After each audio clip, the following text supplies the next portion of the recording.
Today we're going to talk about clownfish.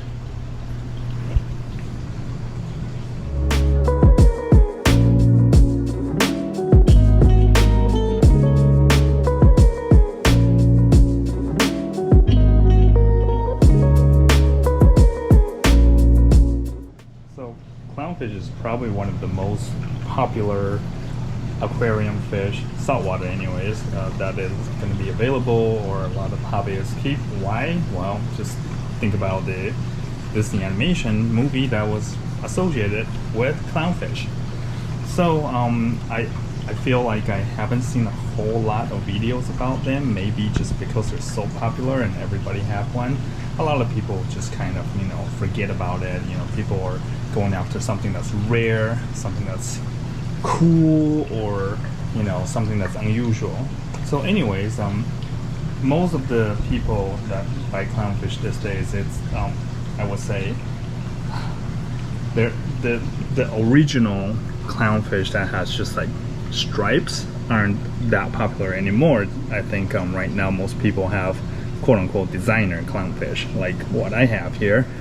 These are called Mocha Storm. So as you can see, they're kind of an atypical marking compared to the normal clownfish that you will catch in the wild.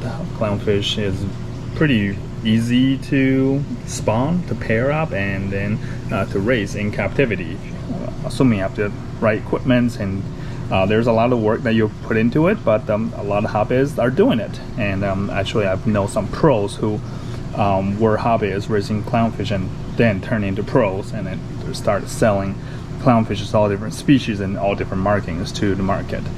So some of the more common questions that I receive regarding clownfish is number one, do they need anemones, or vice versa, do anemones need clownfish? The answer is no.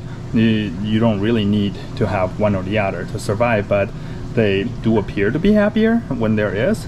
When I didn't have anemones around my clownfish, they would actually host a variety of range of things. I mean, they would want to host something for sure. Does it have to be anemone? Not necessarily. Sometimes they'll host your LPS, something that's fluffy, kind of like an anemone. And then they actually try to hosting this thing, the Goniopora. I have to take it away from clownfish because they were beating it up so badly that it was all shrunken. And then let me just go to the main tank and show you clownfish I have in here. So another popular question people have about clownfish is how many can you keep in a tank? Well, I guess it all depends on the size of the tank, what else you have in it. The one thing that I'll tell you is the clownfish are very aggressive and territorial. If I stick my hand anywhere near the anemone or where the clownfish lives, it will try to bite my hand off. A lot of people will share that same sentiment, and they will actually fend their territory. They will try to bite other fish and tear them up if other fish get too close. This guy alone isn't going to do it, but I did lose my female, so this one is a male right now. If I were to introduce another, this one will likely turn into a female. And then also, so one fun fact is that all clownfish are born genderless. They're gender neutral.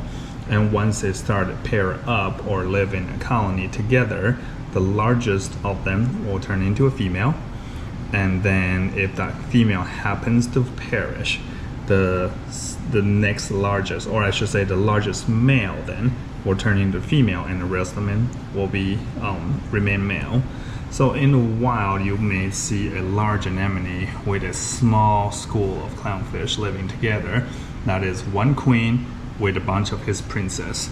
So in reality, if you look at that movie Finding Nemo, the dad would actually turn into a mom after a while, and then there will be a new dad for that colony.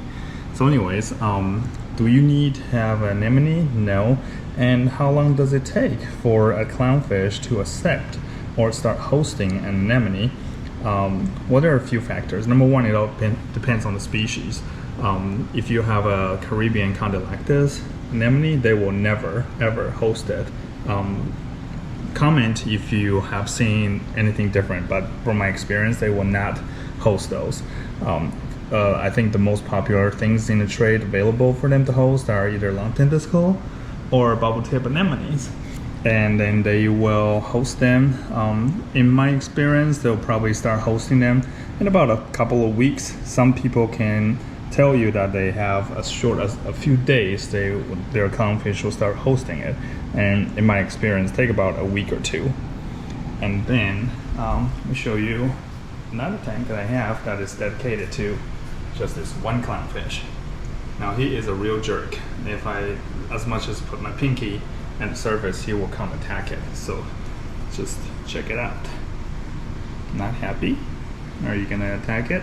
Maybe? Yes? Oh yeah. See? He is not having any of it.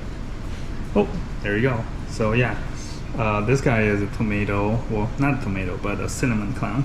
So it is captive bred, and it is super aggressive. So I just kind of keep him by himself. And it is also hosting this bubble tip anemones. Took them about a couple weeks to get to them. So happy to share any more information about clownfish if you have any other questions, but feel free to comment, message me. I'm happy to show you more. All right, talk to you soon.